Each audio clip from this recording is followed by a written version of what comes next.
Ang kindly introduce yourself. Magandang tanghali sa inyo. Ako po si Kagawad din ba Santino. Bali, kami yung isang team kami eh. Kaya lang, ako lang yung naabutan ninyo. Kaya ako lang yung papaliwanag kung ano yung aming ginagawa sa aming ginagawang paghahanda sa Kalamitan. Third question po. 3 question lang po para sa inyo po. About naman po ito sa paghahanda sa Kalamitan. First question po is, ano po yung hakbang or paghahanda ninyo po tuwing nangyayari ang isang kalamitan or bago mangyari ang isang kalamitan? Tatawagan kami. Lahat ng isang team sa disaster, tinatawag kami para mag-meeting kung ano yung paghahanda na aming gagawin. Kasi yung para dito sa rescue, pagkuha ng, yun yung rescue, di ba? Sa rescue kasi ako yung kumukuha ng mga nasasalanta. Yung bago dumating yung ganong paghahanda, yung pangyayari, inahanda na namin yung paglalagyan.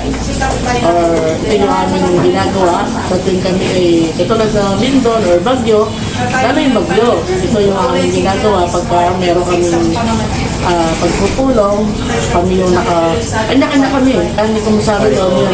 Meron kasi listahan yung nakalimutan ko yung nakatawa kami. Sa rescue kasi ako, yung makukuha namin na rescue, doon namin dadalhin kung dito sa school o dito sa may gilid ng simbahan sa bisita. Meron kasi naligay. Kaya parang comparative purpose dyan, full purpose. Evacuation nila. Factual dyan. Tungkol po sa mga nabanggit niyo pong mga paghahanda, aware po ba yung mga mamamayan sa lugar po? Ako, aware sila. Alam nila kung paano ang ginagawa namin. Yung iba talagang parang ayaw nila kagad na umalis dahil siyempre wala pa raw naman. Alam, minsan tao talagang gano'n no? Minsan matigas ang mga ulo. Ayaw nila kagad na umalis doon sa kanilang kinatitiran. Kasi ayaw nilang maiwan yung kanilang mga kasangkapan, mga gamit. Pero ako mas maganda, para ako, ihanda na ako namin kayo sa lugar na aming ilalagay. Hindi naman namin kayo pababayaan. Dahil nakahanda kami, may pagkain, lahat na kailangan. Yun po, alam naman po nila yun. So, last question na para sa inyo po. Sa tingin niyo po ba ay akma lahat ng iyong plano tungkol sa paghahanda sa mga kalamidad or disaster upang mabawasan ang kapahamakan na epekto ng isang kalamidad? Lahat yun, nakaayon sa aming mga plano. Nilalagay namin sa ayos. Kasi kung hindi namin ilalagay sa ayos to, ano pa gagawin, di ba? Kailangan nakaakma lahat yun. Saka yung layunin namin na iligtas yung saka. Yun ang aming layunin sa mga. Yes, yun ang aming ginagawa. Para makaligtas kami ng tao na hindi magkaroon ng epekto sa kanila. Kasi ang kalamidad, hindi mo masasabi yan kung kailan darating. Malalaman natin yung bagyo. Pero yung Lindon, hirap yan.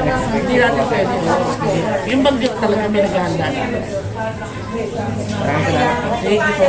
Kindly introduce yourself. Hi, magandang umaga.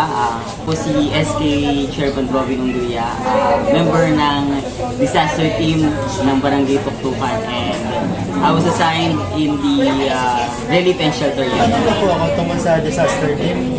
Yung unang tanong po, ano-ano po ang mga materials na meron ang inyong barangay na inyong ginagamit sa mga panahon ng mga kalamidad? Po sa mga ganong calamity, unang-una natin na talagang kailangan yung ambulansya.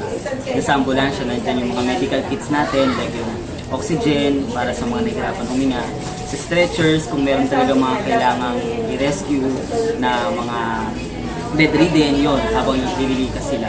So yun yung mga materials natin. And of course sa mga rescuers naman natin, kumpleto tayo with the raincoat and then life vest para din dun sa mga rescuers po. Ang tanong po, mula po sa 1 hanggang 5, 1 po yung hindi handa, 3 po yung handa, at 5 po yung handang-handa. Gaano po kahanda ang inyong barangay sa mga kalamidad? Siguro dun ako sa sa rate na 4. Kasi in the pre-calamity, talagang nagkakaroon kasi kami ng talagang pagpupulong kung paano yung division ng bawat gawain. So, dito naman kayo sa barangay namin, hindi naman kami ganun ka-prone when it comes to floodings, ganyan sa mga bagyo. So, talaga napaghahandaan talaga namin dito sa barangay Tuktukan, yung mga possible na mangyayari habang binabayo tayo, yung mga bagyo, yung mga calamity, ganun. So nandun tayo sa pinaghahandaan natin yung pre-calamity and then the post-calamity, ganun din. Ready din at nakantabay din yung mga rescuers natin sa kung ano man yung possible na kailangan nating i-rescue sa barangay. Maraming salamat po.